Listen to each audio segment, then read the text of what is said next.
Alhamdulillah. Alhamdulillahi Rabbil Alamin. Wassalatu wassalamu ala Rasulillah.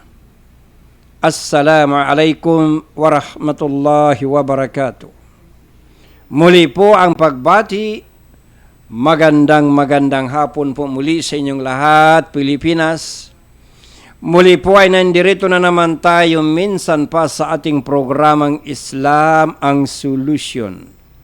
Napapakinggan sa impilang ito, Elizalde Broadcasting, tuwing araw po ng Huwebes, alas 2 hanggang alas 3 po ng hapon, Manila time.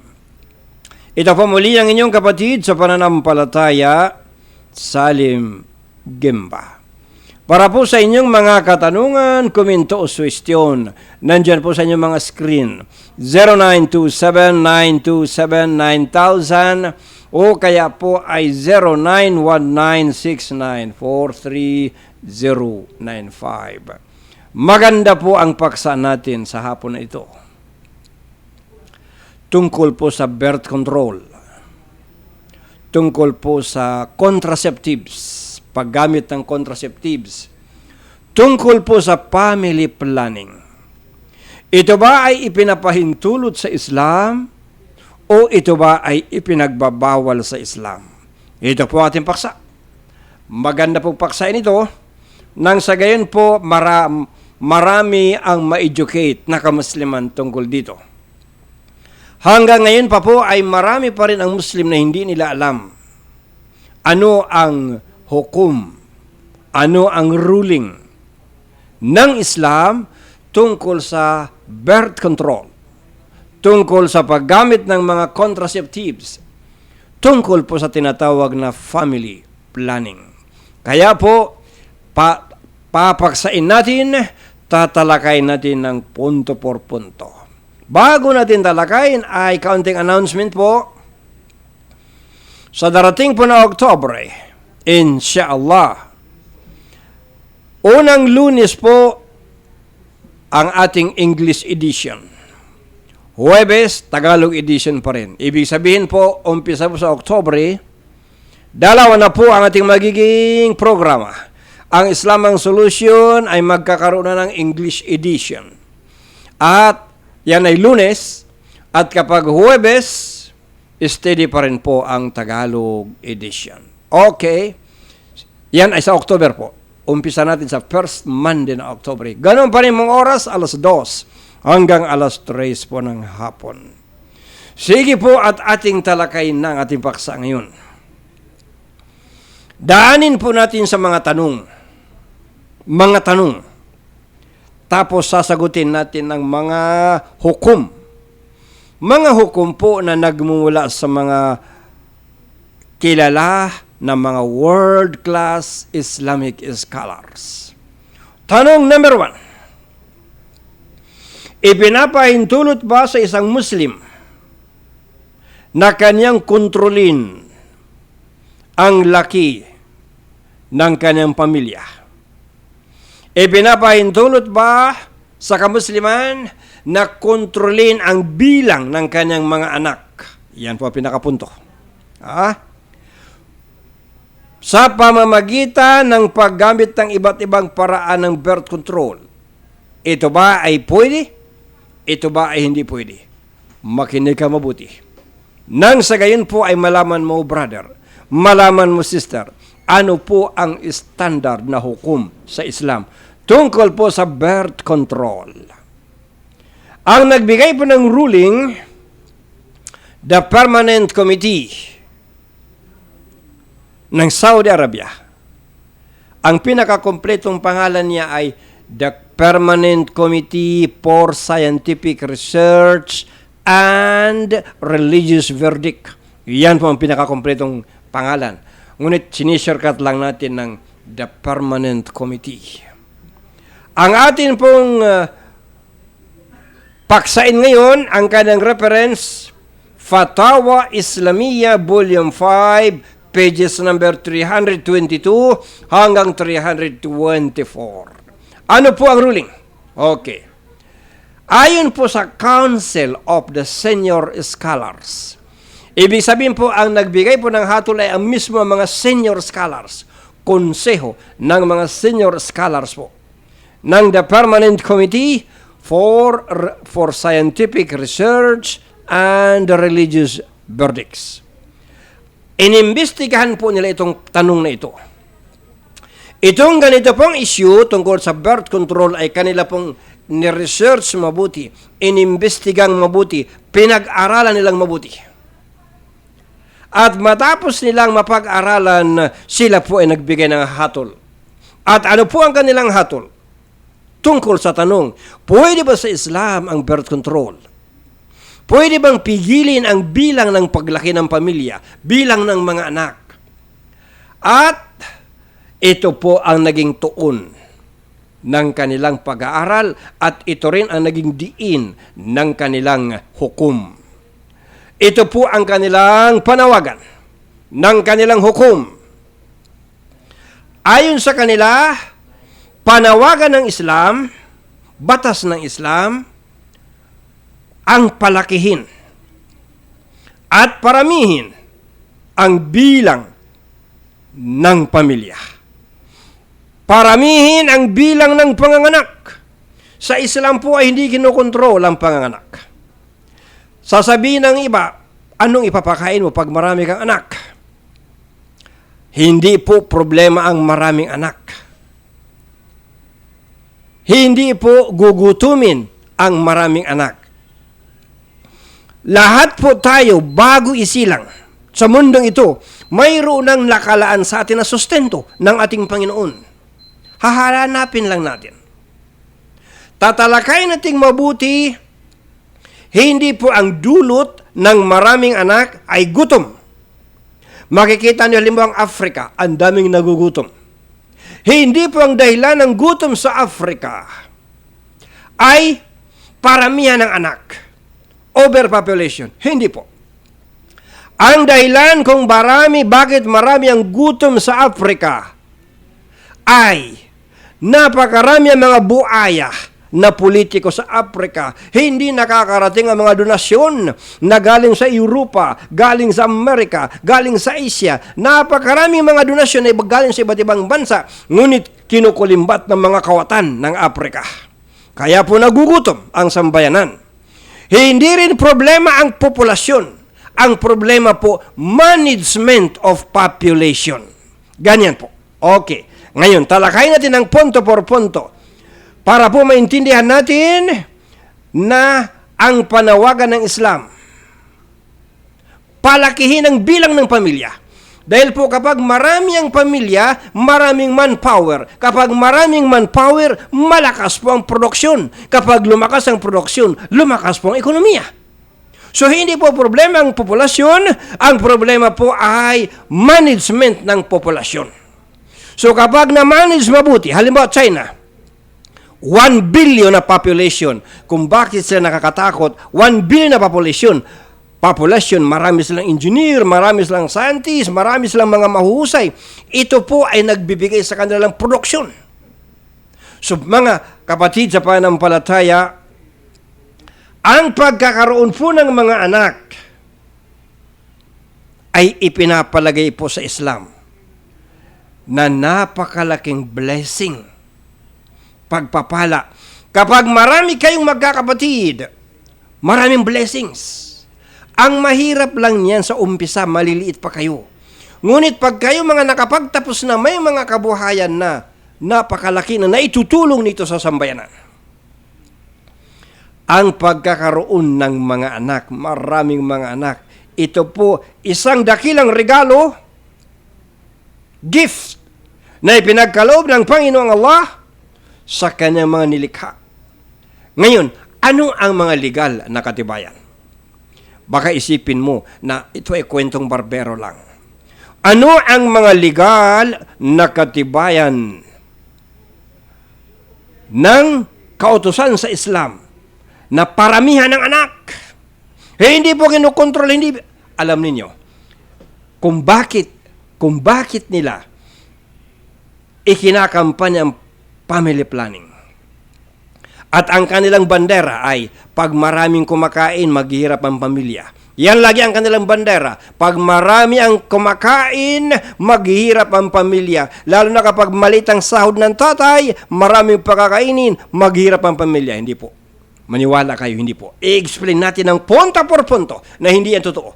Nananakot lang sila. Tinatakot nila ang sambayanan. Bakit? Bakit nila tinatakot ang sambayanan? Ito po ang katotohanan.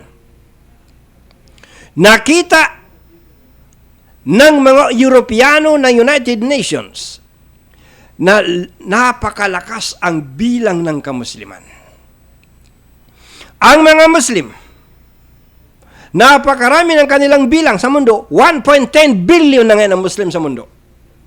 At dagdag pa, napakarami. At nakikita nila na nanganganib ang populasyon ng Europa, Amerika, at iba pang bahagi ng Asia. Dahil ang sistema nila, isa lang ang anak. Marami na yung dalawang anak. Karamihan sa kanila isa lang anak. Mayroon pa sa kanila marami na walang anak. Ayaw magkaanak. So ganito po ang sitwasyon kapag po hindi nagkaanak. Halimbawa ang populasyon ng isang bansa. Halimbawa lang. Halimbawa ang populasyon ng isang bansa ay 10 milyon. 5 milyon na babae, 5 milyon na lalaki. At ang gusto nila isang anak lang. Isa lang anak. Okay. Yung 10 milyon na populasyon, 5 milyong lalaki, 5 milyong babae nag-asawa, ang gusto nila isang anak lang, ang kanilang populasyon madadagdagan ng 5 milyon. So 10 milyon plus anak na 5 milyon. 15. Kaso mamamatay itong tatay at nanay. Kapag namatay ang 5 milyon na tatay, at 5 milyon na nanay, ang natira sa populasyon nila, 5 milyon lang. So, kung itong 5 milyon, hatiin mo sa dalawa. 2.5 milyon lalaki, 2.5 milyon babae. Sila naman ang mag-asawa. At ang kanilang anak, isa lang. Anong mangyayari? Paubos ng paubos. Pagkaraan ng 1, 2, 3, 4 na henerasyon, ubos sila. Samantalang mga Muslim, kung mga anak 10, 12, 8, 5 pinakaminos, 20, parami ng parami, nakikita nila ang mga Muslim dumarami at lumalakas ang puwersa ng kamusliman. Ito po ang conspiracy. Ito po ang totoong sabuatan. Pinakadahilan, bakit isinusulong nila ang family planning, birth control? Para po ang mga Muslim mabawasan ng bilang. Dahil sila sa Europa, sila sa Amerika, iba pang bansa ng Asia, ay alam nila na kunti na lang ang pamilya nila, tig-isa lang anak. Hindi sa kanila bagay ang family control, family planning, birth control. Ito po ay patungkol sa mga Muslim. Ito po ang conspiracy, ito po ang sabuatan na ang patungkol para lumiit ang bilang ng mga Arabo, para lumiit ang bilang ng mga Muslim. Nang sayin kapag maliit ang populasyon, maliit ang manpower, pag maliit ang manpower, maliit ang military power, maliit ang production, maghihirap at sila ay magiging dependent sa mga non-Muslim countries. Ito po ang pinakapunto. Ngayon, ano ang mga legal na batayan na ginamit ng the Permanent Committee for Scientific Research and Religious Verdicts? Ito po. Sa kanila pong pag-iimbestiga, pinag-aralan nila mabuti itong tanong, itong issue na ito, birth control, na ipinangangalundakan ng mga kanluraning bansa. Nag-imbestiga ang council ng senior scholars. At sa kanilang pag-iimbestiga, inihanda nila at inihain nila sa board ng mga scholars. At nagkaisa ang kanilang opinion. Nagsuporta ang kanilang opinion sa isa't isa. Ang kanilang opinion ay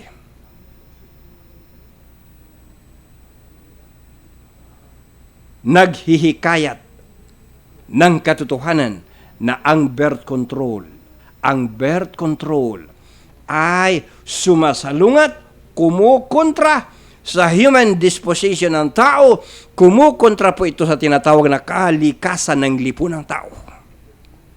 Napag-aralan nila na ito po ay kumukontra sa kalikasan, na kung saan ay ipinagkaloob ng Panginoong Allah subhanahu wa ta'ala sa sangkatauhan.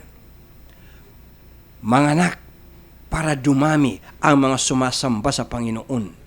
Mga anak, para dumami ang magpo-produce ng produksyon ng ekonomiya, nang sa gayon ang mga tao ay maging masagana ang buhay. Ito pong birth control, ito pong contraceptives, ito po ay salungat sa batas ng Allah subhanahu wa ta'ala.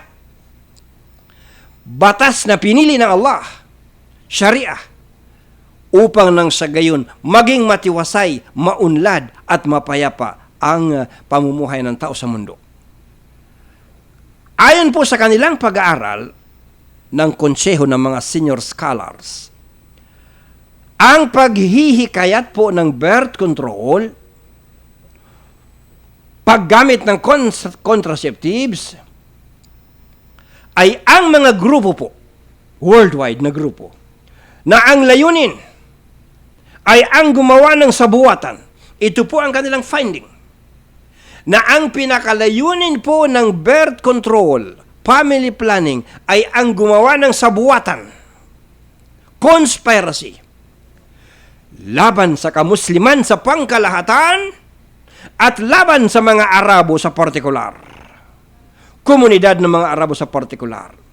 Upang kapag kumaunti na lang ang bilang ng kamusliman sa buong mundo, alam nila na ang mga Muslim, explosion ng population. At alam nila na ang mga non-Muslim, matipid, mga anak. At alam nila na paubos sila ng paubos. Paubos ng paubos ang mga non-Muslim sa Europa. Paubos ng paubos ang mga non-Muslim sa kanluranin. Dahil nga sa isa lang ang anak.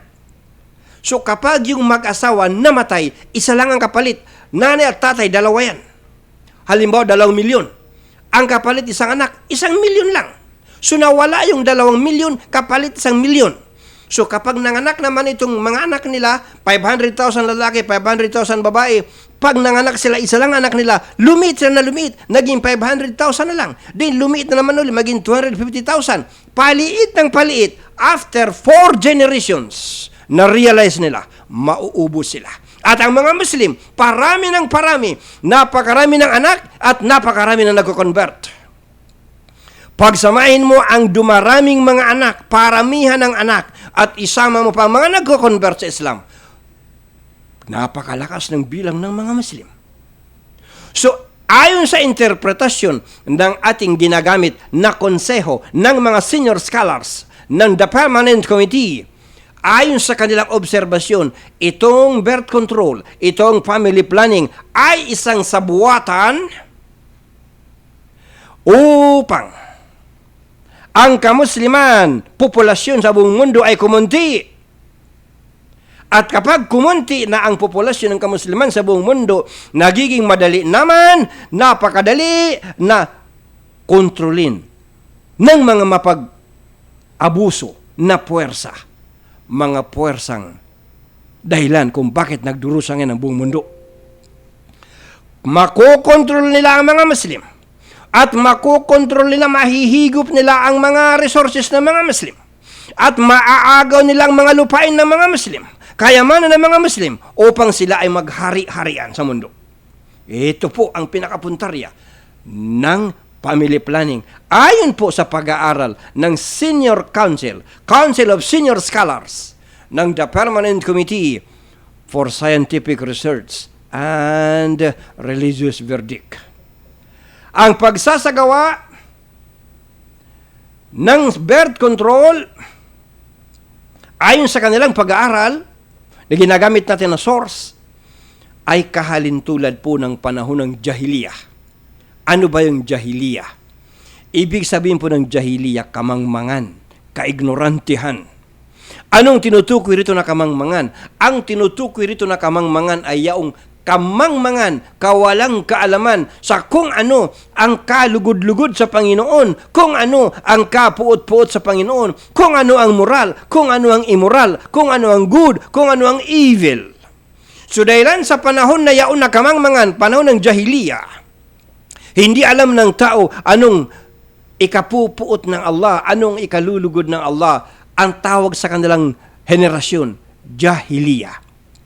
So itong birth control, Itong panahon na ito, birth control, ito anila yung panahon na kamukha ng panahon ng jahiliya, isang panahon na hindi nila alam, hindi nila makilala anong tama at mali, hindi nila makilala ano ang good, ano ang evil, hindi nila makilala anong ikalulugod ng Panginoon, anong ikapuput ng Panginoon.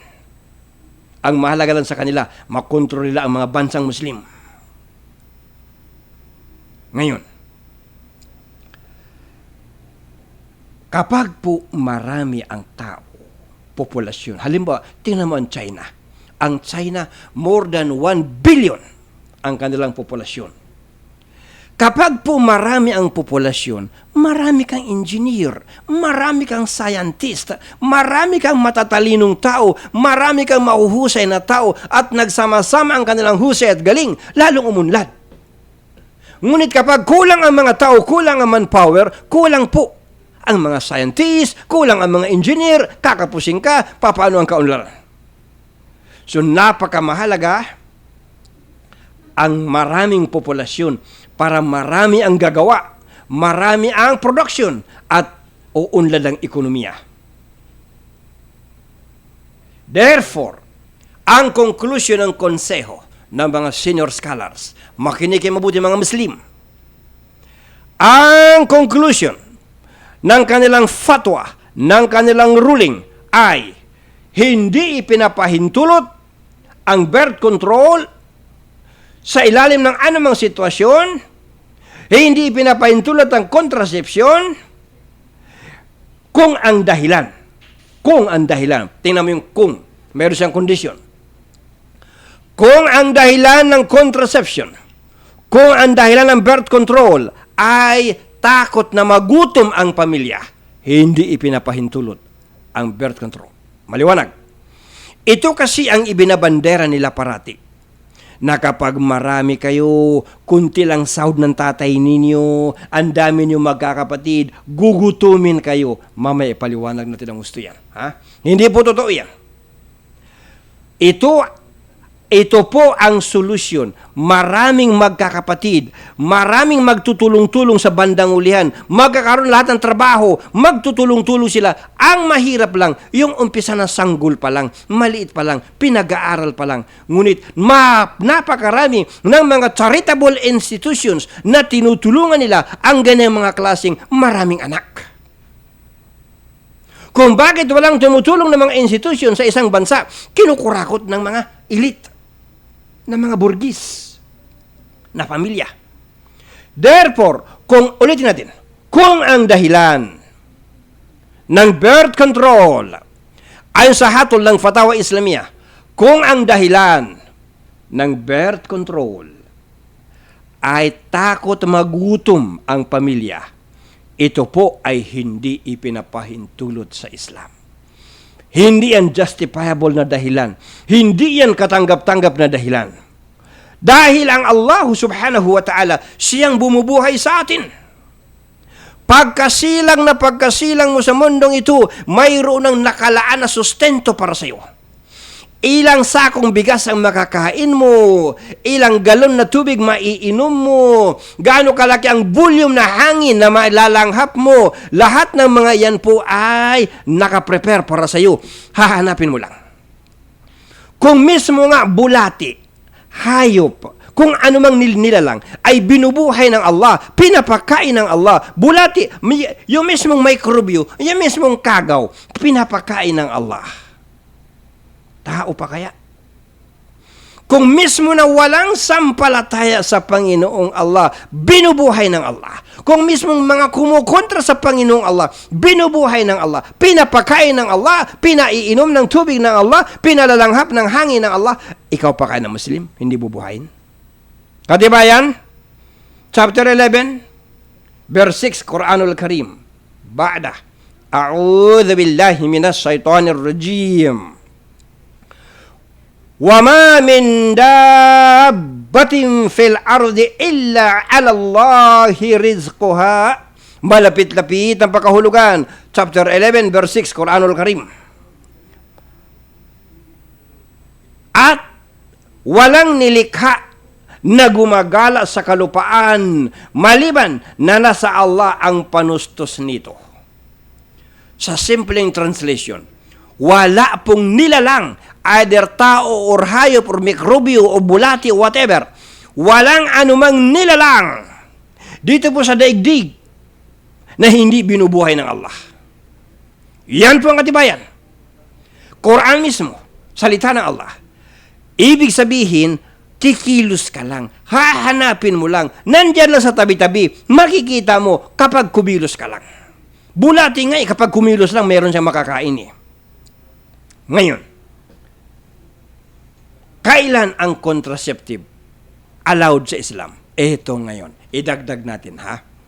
So kung ang dahilan mo, bakit ka magko-contraceptives? Kung ang dahilan mo, bakit ka magbe-birth control? Ay natakot ka sa kampanya ng mga kanluranin na magugutom ang pamilya mo, hindi po yan valid reason. Hindi pwede. Ngunit kung ang dahilan ng pag-birth control ay necessity. Halimbawa, yung babae, yung ginang ay may sakit. Medical reason. Na kapag siya ay nagbuntis at kapag siya ay nanganak, malalagay sa peligro ang kanyang kalusugan. Pwedeng ikamatay niya. Yan ay valid reason na mag-birth control. Yan ay valid reason na hindi po pwede siyang magkaanak. Yan ang titingnan natin. Kinakailangan may kondisyon, may valid reason. Kung ang dahilan, bakit magbe-birth control ang isang pamilya ay sapagkat si babae may sakit. At sa tuwing mga anak, lagi na lang surgical operation. Sa tuwing mga anak, laging inuoperahan. Aba, kailangan mag-isip-isip yung mag-asawa. Mahalaga ang buhay ng babae. Mahalaga ang kanyang buhay. Kaya't nagiging ipinapahintulot sa Islam na hindi sila muna magkaanak. Ibig sabihin, pwedeng i-delay ng mag-asawa ang pagbubuntis ni babae dahil may valid reason. Pwedeng i-delay. 2 taon muna, 3 taon, saka ka mga anak. Hindi yung taon-taon nanganganak. Kung mayroong valid reason. Pero kung wala namang katanggap-tanggap na dahilan, wala namang valid reason, ay pwede siyang manganak taon-taon.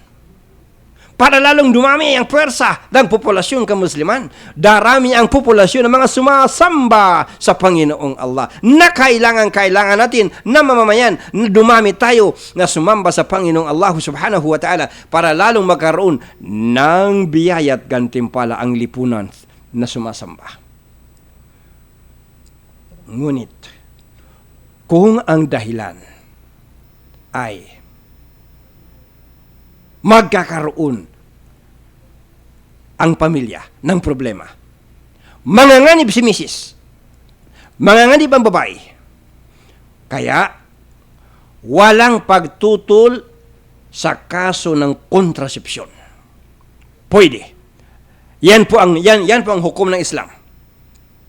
Ito po ay alinsunod sa hadis, authentic na hadis ng Propeta Muhammad sallallahu alaihi wasallam at mula rin sa mga naiulat buhat sa mga kasamaan ng Propeta Muhammad sallallahu alaihi wasallam patungkol po sa isa sa mga kaparaanan ng birth control ay yung tinatawag po na coitus interruptus. Anong ibig sabihin ng coitus interruptus? Withdrawal system. Yung kapag po sa sambulat ang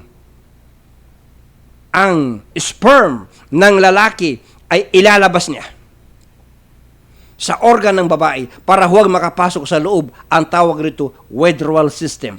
Ito po ay ipinapahintulot sa Islam. Sinabi natin kanina, ito po ayon sa mga ulama, ayon sa mga scholars ng Islamic jurisprudence, ito po ay pinapahintulot.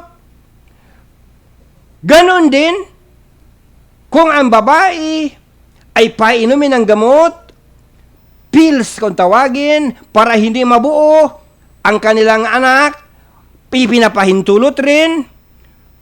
kung may dahilan, nakatanggap-tanggap. May valid reason. So, ipinapahintuloy ito. Ay, ibig sabihin, sa Islam po, ang tinitingnan po, ano ang dahilan? Bakit ito nagiging bawal? Bakit ito nagiging permissible? Ano ang dahilan? May ipapaliwanag. Mayroon bang paliwanag ang Islam? At ito po ang ipinapaliwanag natin ngayon tungkol sa birth control.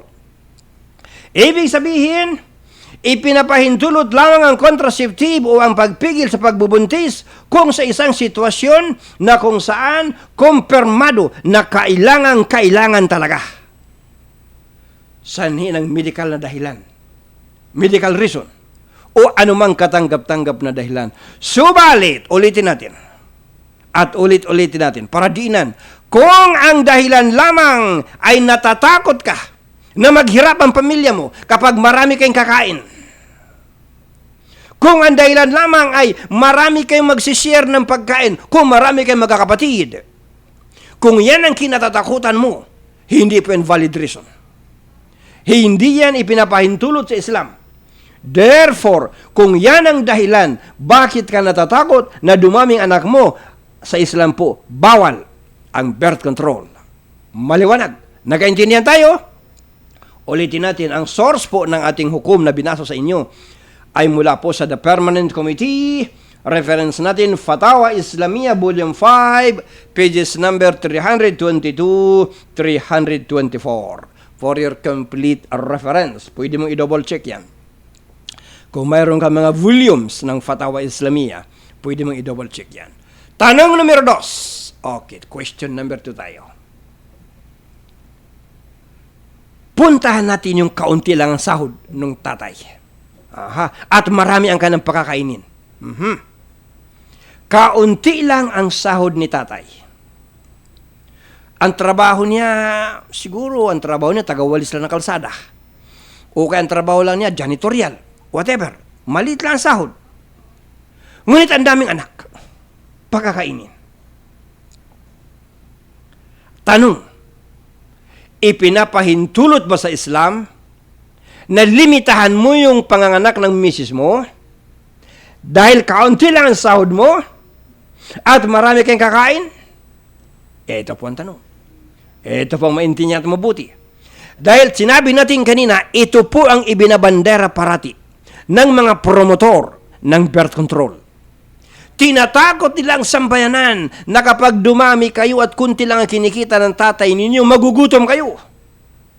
Hindi po totoo yan. Ito. Sino nagbigay ng ruling? Sheikh Ibn Jibril, nawag kahabagan ng Allah. Source natin, Fatawa Islamiyah, Volume 5, pages number 324-325. Ano ang kanilang hatol? Ito, makinig ka. Hindi ipinapahintulot na limitahan ang mga panganganak ang dahilan lang maliit ang sahod ng tatay. Hindi po valid reason. Bilang katibayan, mismo ang Panginoon ng universe, Panginoon na siyang bumubuhay ng universe, Panginoon na sumusustento sa universe, Panginoon na nagme-maintain sa universe. Alam ba kung gaano kalaki ang universe? Alam mo kung gaano kalaki ang universe? At alam mo kung gaano kaliit ang daigdig? Okay. Isingit natin ng kaunti. Ang universe po ay binubuo ng galaxies. At ang bawat galaxy, binubuo ng mga stars. At ang bawat star ay araw. So, gaano kalaki ang galaxy? Gaano kalaki ang universe? At gaano karami ang galaxies? Isang galaxy, isa lang na galaxy, isa lang.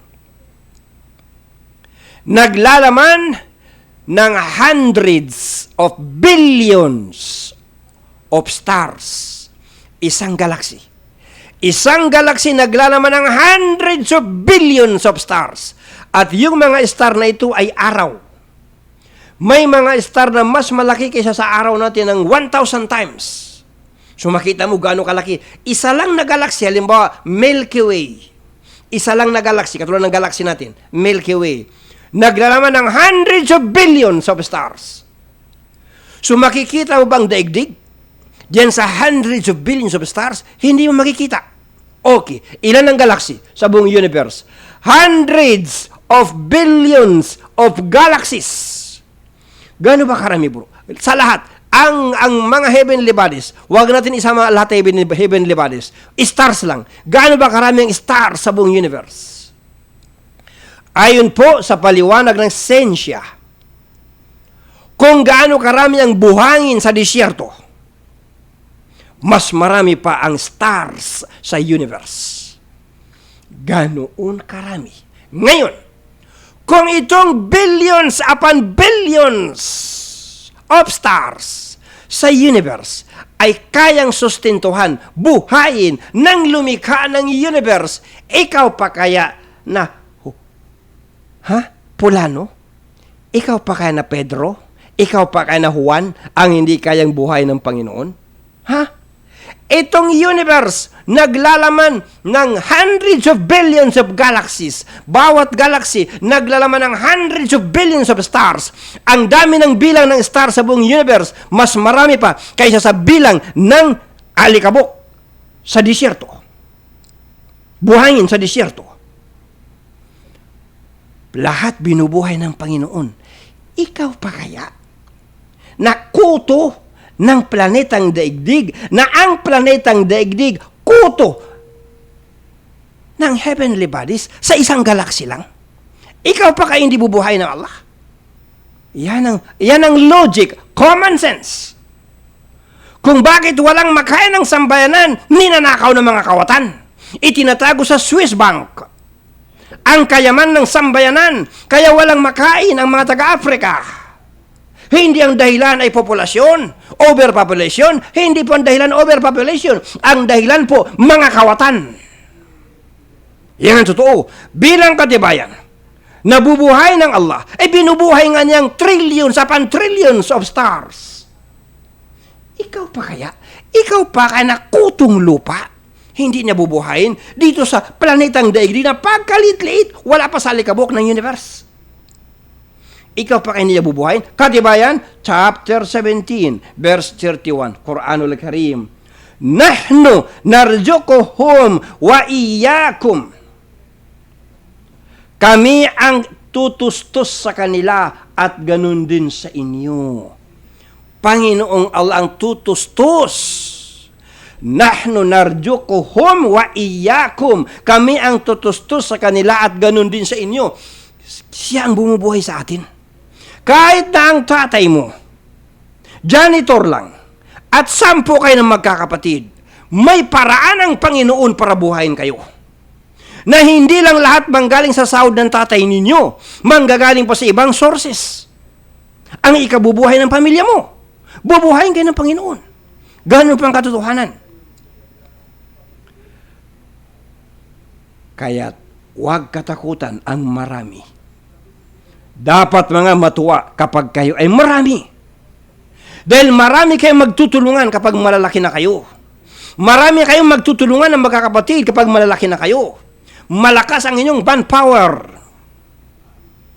Ngayon, tungkol sa pagdidelay ng pagbubuntis nang mayroong valid reason, marami ang paraan para i-delay. Considering na mayroong valid reason, bakit i-delay ang pagbubuntis? Iba po yung birth control at saka i-delay ang pagbubuntis. Birth control, hindi ka papaanakin. I-delay, papaanakin ka pa rin, pero i-delay 2 taon, 3 taon sa kapaanakin. Delay. So sa Islam, allowed ang pag-delay basta may valid reason. May dahilan. May mga kaparaanan para i-delay. Halimbawa, isang kaparaanan ng pag-delay para hindi mabuntis yung babae.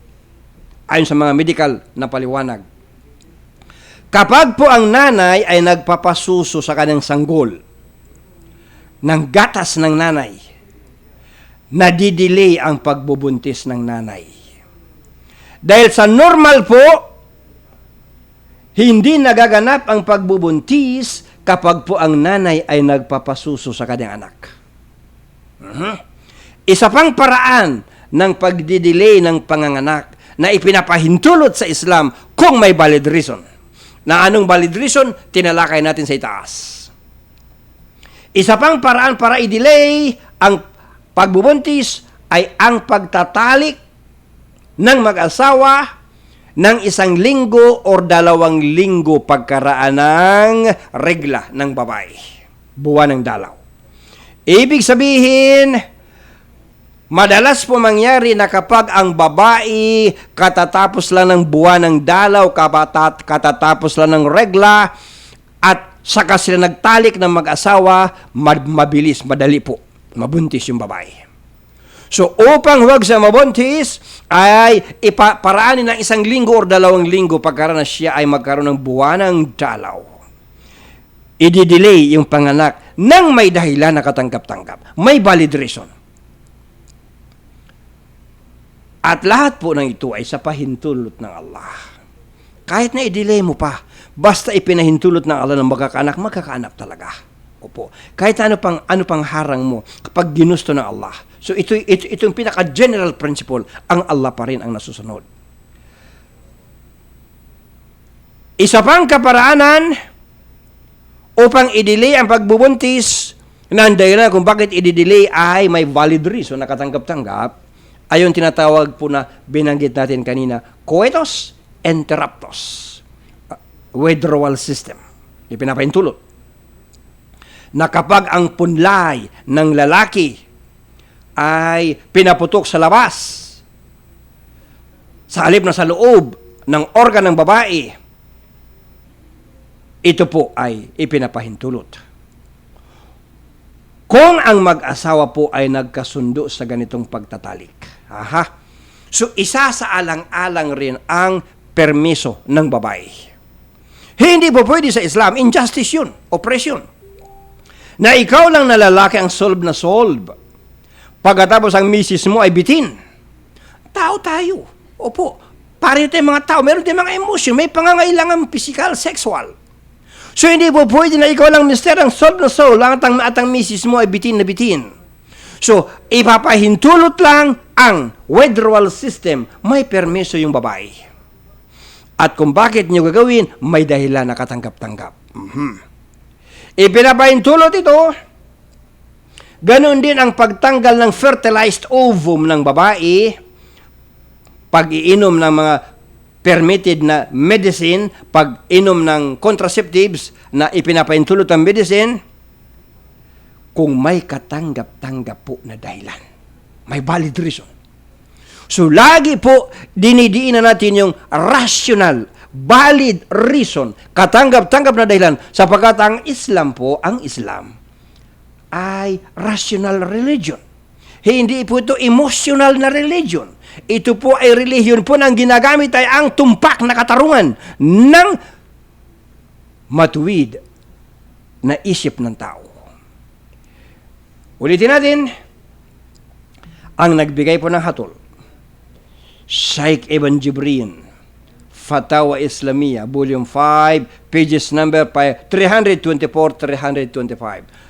Tanong numero 3. 5 po ito na tanong. Sana matapos natin lahat. 5 tanong ito. Kasama rito yung misis na minamaltrato. Kasama rito yung misis na minamaltrato ng pamilya. Ano ang dapat gawin? So dito mo natin nag-focus sa contraceptives. Mamaya, yung tanong number 4, tanong number 5, tungkol sa misis na minamaltrato, ano po ang hukom ng Islam? Sana kaya ng oras natin. Okay, tanong numero 3. Therefore, kailan ipinapahintulot sa isang babae ang paggamit ng contraceptive pills? Kailan ipinapahintulot sa misis ang pag-inom ng gamot para huwag mabuo ang inyong pagtatalik ng mag-asawa? Kailan? At kailan ito ipinagbabawal? Kailan bawal sa babae na uminom ng contraceptive pills? Kailan na ipinapahintulot sa kanya? At mayroon bang anumang malinaw na katibayan o opinyon ng mga ulama sa Islamic jurisprudence patungkol sa birth control? Yan. Ito po yung mga tanong na sasagutin natin isa-isa. Ito po yung question number 3 na binubuo ng mga tanong. At kasama sa question number 3 na binubuo ng mga tanong, at ipinapahintulot ba sa Muslim ang withdrawal system sa pagtatalik nang walang katanggap-tanggap na dahilan? Yan ang magandang tanong, ha? Pwede bang mag-withdraw si lalaki nang walang katanggap-tanggap na dahilan? Yan po. Nagbigay ng ruling, Sheikh Ibn Uthaymin, nawa kahabagan ng Allah. Reference, Fatawa Islamiyah, Volume 5, pages number 325, 327 for your complete reference. Okay, unahin natin yung isa, unang tanong. Dito sa pangatlong tanong, binubuo ng maraming tanong. Sagot, ang obligasyon ng kamusliman ay paramihin ang panganganak. Aha. Ito talaga ang puntarya ng Islam. Dumami ang mga Muslim. Kasi po ang pagdami ng populasyon ay power. Manpower. At ang pagdami ng manpower, lalakas ang ekonomiya. At kapag malakas ang ekonomiya, world power. So, kailangan talaga marami kayo nang sa gayon, marami ang produksyon. Ilang business natin yan, dinidikdik.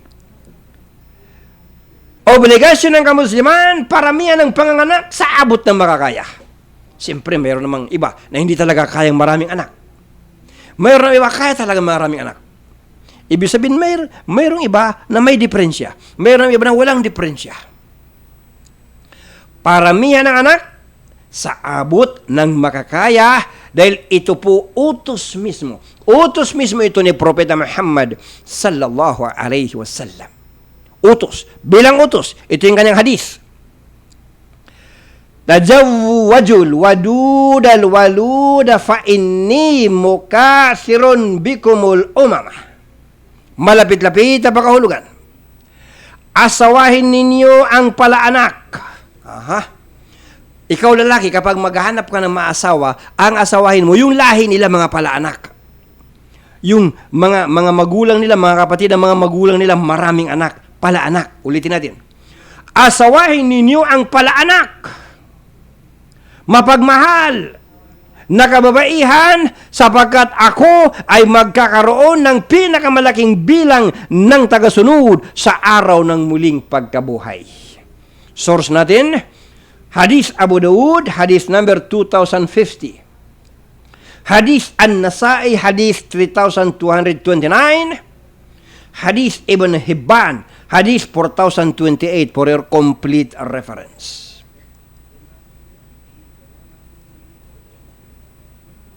Alam ninyo, lagi natin dinidikdik kanina pa, ang pagpaparami po ng panganganak. Tandaan mo hindi po ito, hindi sa wala kang makain. Mayroon kang makakain. Mayroon ng inilaan. Pagkasilang mo sa mundong ito, mayroon ng inilaan ng Allah na kakainin mo. Ilang sakong bigas ang makakain mo lifetime. May nakalaan na, hanapin mo lang. Okay. Ang pagpaparami po ng panganganak ay nangangahulugan po na pagpapalaki sa komunidad ng kamusliman. At ang pagpapalaki po sa komunidad ng kamusliman ay tungo sa pagpapalaki sa puwersa at kapangyarihan ng komunidad na ito. Yun po ang pinaka-objective ng conspiracy sa buwatan ng birth control. Paano pigilin ang pagrami ng mga Muslim sa mundo? Pinakamarami ang Muslim.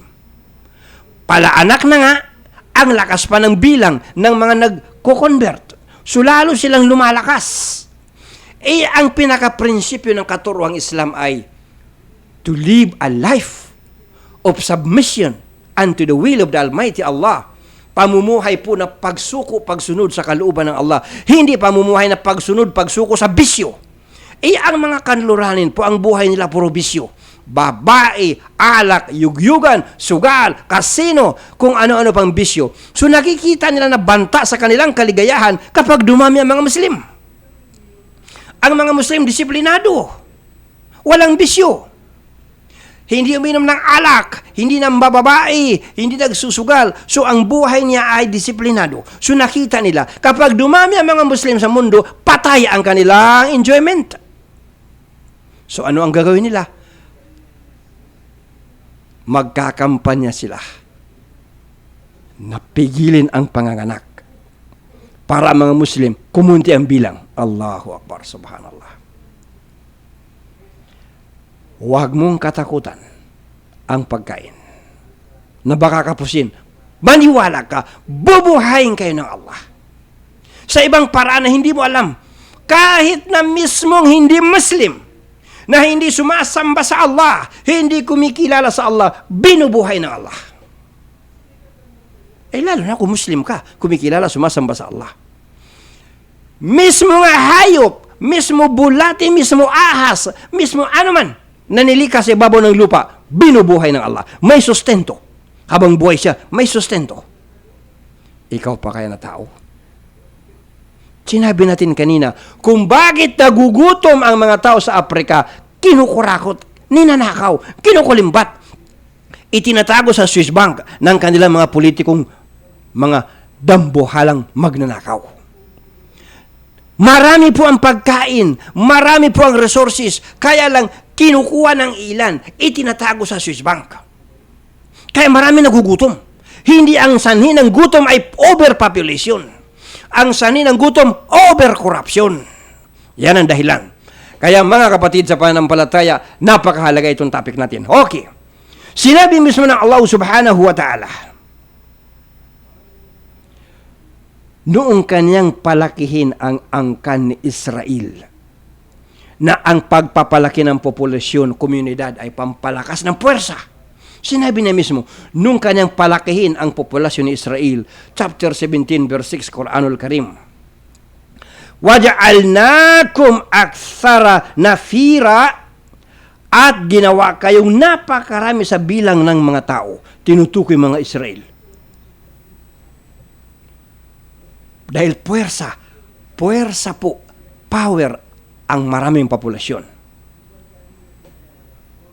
Ibig sabihin, walang may duda na ang paglaki ng bilang ng komunidad ay dahilan ng puwersa at lakas ng komunidad.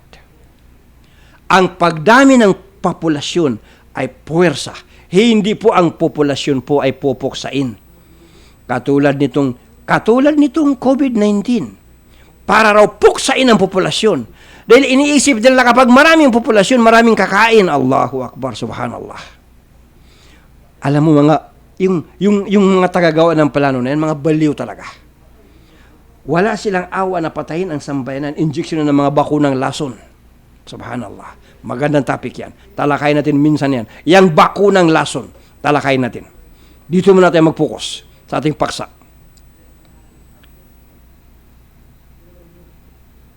Ito pong pananakot nila sa tao na kapag marami ang populasyon, hindi sapat ang resources ng mundo para pakainin ng tao, yan po ay kasinungalingan.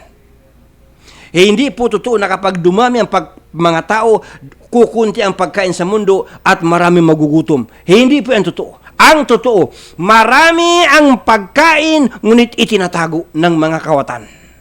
Yan ang pinakatotoo.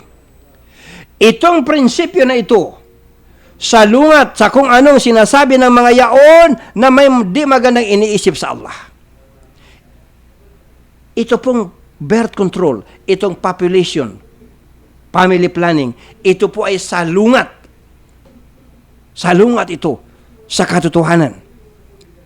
At ang mga ito po na tao na ito na sinasabi nila na kapag dumami ang tao ay kukunti ang pagkain, ito po ay isang salita na kumukontra sa wisdom, talino ng Allah subhanahu wa ta'ala na ang pagdami ng populasyon ng komunidad ay nagdudulot po ng puwersa. Ang kanilang katwiran, pagdami ng populasyon, magdudulot ng kahirapan, magdudulot ng gutom, ito po ay insulto sa Panginoon. Na siyang bumubuhay sa tao, siyang sumusustento sa tao, nagbibigay ng kabuhayan ng buong universe. Sinabi natin kayo na buong universe.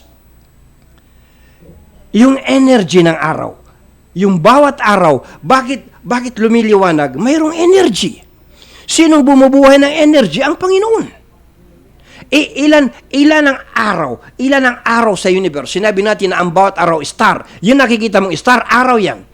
So, bawat star niyan ay araw na mayroong energy, may power. Sinong nagsusustento? Walang iba kundi ang Panginoong Allah.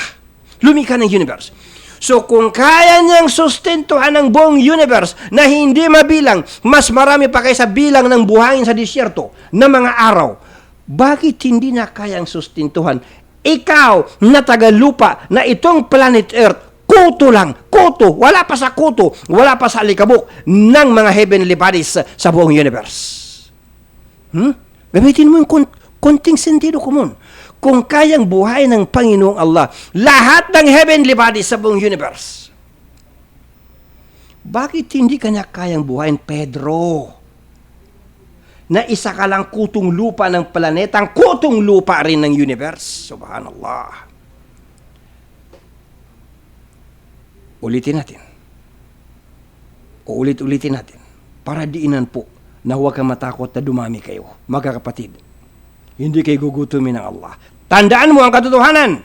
Kapag dumami ang bilang ng komunidad at umaasa sa Panginoong Allah na makapangyarihan at nananampalataya sa kanyang pangako at sa mga salita na anong sabi ng Allah tungkol sa bubuhayin kanya. Basa. Chapter 11, verse 6, Quranul Karim. وَمَا مِن دَابَّةٍ فِي الْأَرْضِ إِلَّا عَلَى اللَّهِ رِزْقُهَا. At walang nilikha na gumagala sa kalupaan maliban na nasa Allah ang panustos nito. Walang anuman na insekto na gumagala sa lupa na hindi binubuhay ng Allah. Walang anumang hayop sa ibabaw ng lupa na hindi binubuhay ng Allah. Walang tao sa ibabaw ng lupa na hindi binubuhay ng Allah. Bubuhayin ka. Hindi ka magugutom. Ito po ay sapagkat pagagaanin ng Allah ang kanilang mga pasanin at papagyayamanin sila mula sa kasaganaan na nanggaling sa Allah. Therefore, malinaw po ang sagot sa tanong. Hindi nababagay sa isang babae na gumamit ng contraceptive pills maliban sa dalawang kondisyon. Hindi ka po pwede gumamit, sister, ng contraceptive pills maliban sa dalawang kondisyon. Condition number 1. Na necessity, kailangan talaga na pigilan ang pagbubuntis. Dahil mayroon kang sakit at hindi mo kaya magbuntis taon-taon. O kaya mahina talaga ang katawan mo. O iba pang dahilan na nakakapinsala sa katawan mo. Yan ang unang kondisyon. Pangalawang kondisyon, ay pinapayagan ka ng mister mo na uminom ka ng contraceptive pills. Sapagkat ang mister mo, mayroon ding karapatan na magkaanak. Mayroon kasing mag-asawa na hindi alam nung mister na yung misis umiinom ng contraceptive pills. Walang kamalay-malay yung mister na kaya pala hindi mabuntis-buntis yung kanyang misis ay umiinom ng pampalaglag. May karapatan po ang mister na magkaanak. Katulad mo na babae, may karapatan ka rin na magkaanak. May karapatan ang mister mo na magkaroon siya ng Xerox copy. Opo, katulad mo. Ganun pa man, kung halimbawa, ang mag-asawa, ito yung pangalawang kondisyon, ay nagkasundo na pumapayag si mister na uminom ka ng contraceptive pills dahilan sa katanggap-tanggap na dahilan. May dahilan, medical na reason. Ganun pa man, kailangan pa rin konsultahin ninyo ang doktor tungkol sa iniinom na gamot. Dahil baka may epekto sa iyong kalusugan, misis. Or baka ang dulot nito ay permanente na hindi ka na magbuntis. Na malaking problema. Wala kang Xerox. Kapag permanente na hindi ka na magkakaanak, pag permanente naging baog ka na. So kawawa ka, tumatanda ka na walang anak. Anong mangyayari siya pag matanda ka na? Aasa ka na lang sa mga pamangkin? Mga anak ng mga kapatid mo? Kailangan magkaanak ka rin. Kailangan mayroon kang anak na aagapay sa pagtanda mo. Kung itong dalawang kondisyon natugunan, one, pangangailangan talaga na uminom ng contraceptive pills, medical reason.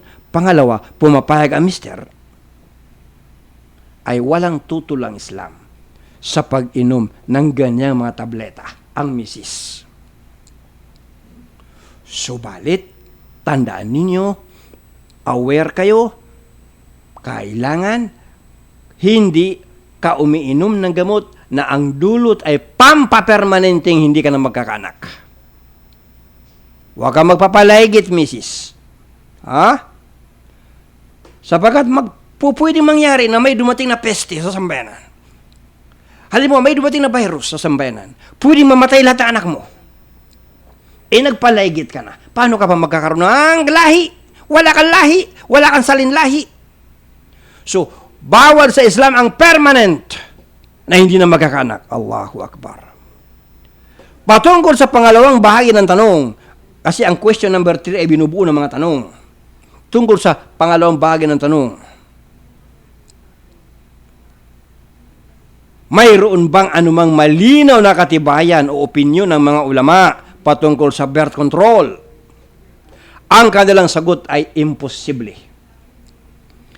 Imposible na pigilin ang panganganak dahil ang pagbubuntis o hindi pagbubuntis ay ganap na nasa kapangyarihan ng Panginoong Allah. Kapag ginusto ng Panginoong Allah na magkaanak ka, magkakaanak ka talaga. Kahit ano pang pigil mo, ano pang contraceptive inumin mo. At kapag naman hindi kalooban ng Allah na magkaanak ka, kahit ano pang gawin mo, hindi ka rin magkakaanak.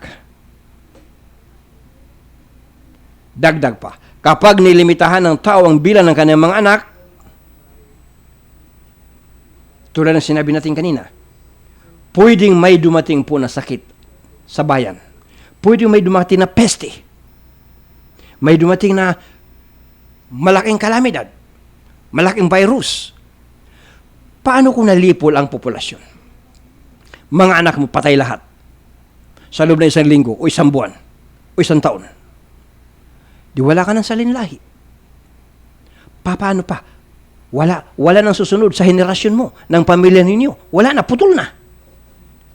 Kaya, mga kapatid sa pananampalataya, iyan po ang dahilan kung bakit hindi pwede.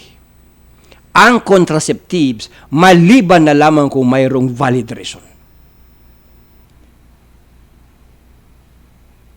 Sapagkat wala sa sunnah ni Propeta Muhammad sallallahu alaihi wasallam ang birth control, wala rin sa batas ng Sharia, batas ng Allah ang birth control. At kaya lang ito ipinapahintulot ay kapag mayroong exceptional cases na ang dahilan talaga ay necessity, saka lang ito ipinapahintulot. Ngunit under normal condition, hindi ito ipinapahintulot. Patungkol sa pangatlong bahagi ng katanungan, withdrawal system.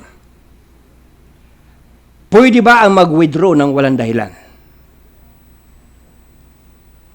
Sa panahon ng pagtatalik ng mag-asawa, pwede ba na ang lalaki mag-withdraw ng walang valid reason?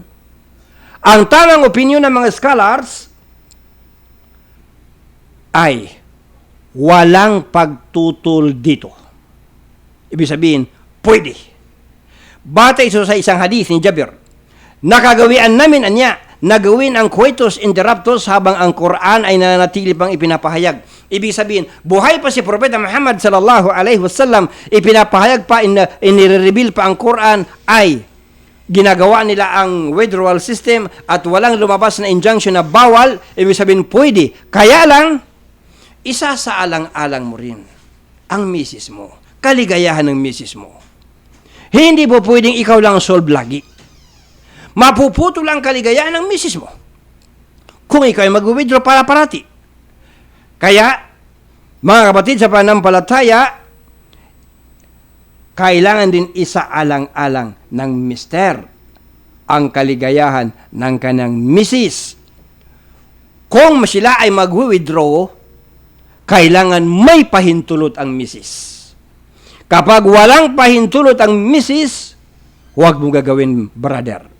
Dahil napuputol mo ang kaligayahan ng iyong misis. Saan muli galing ang hatol? Sheikh Ibn Uthaymin, Fatawa Islamiyah, Volume 5, pages number 325-327. Wala na pong oras sa tanong numero 4 at saka tanong numero 5. Tatlo lang na tanong ang natalakay natin. Baka pwede natin talakayin ito sa susunod na panahon. Tungkol naman sa mga misis na inaapi ng mga mister. Susunod po, ito ang talakayin natin. Mga misis na inaapi ng mga mister. Talakayin natin ano ang patakaran ng Islam tungkol dito. Insyaallah. So hanggang dito na lamang po tayo. Nawa nakapulutan natin ng mahalagang punto ang ating pinaksa sa araw na ito. Ito po muli ang programang Islam ang Solusyon. Napapakinggan sa impilang ito, Elizalde Broadcasting, tuwing araw po ng Huwebes, alas 2 hanggang alas 3 ng hapon, Manila time, at i-announce po ulit natin sa susunod po, sa umpisa sa Oktubre, insyaallah. Dalawa na po ang magiging programa natin kapag po Lunes, alas 2 hanggang alas 3 ng hapon, Manila time, ang ating gagamitin na medium ay English edition. At sa Huwebes naman po ay ganun pa rin, alas 2 hanggang alas 3 po, Tagalog edition. Insyaallah. Ito po muli ang inyong kapatid sa pananampalataya, Salim Gemba. Subhanakallahumma wa bihamdik, ashhadu an la ilaha illa anta, astaghfiruka wa atubu ilaik.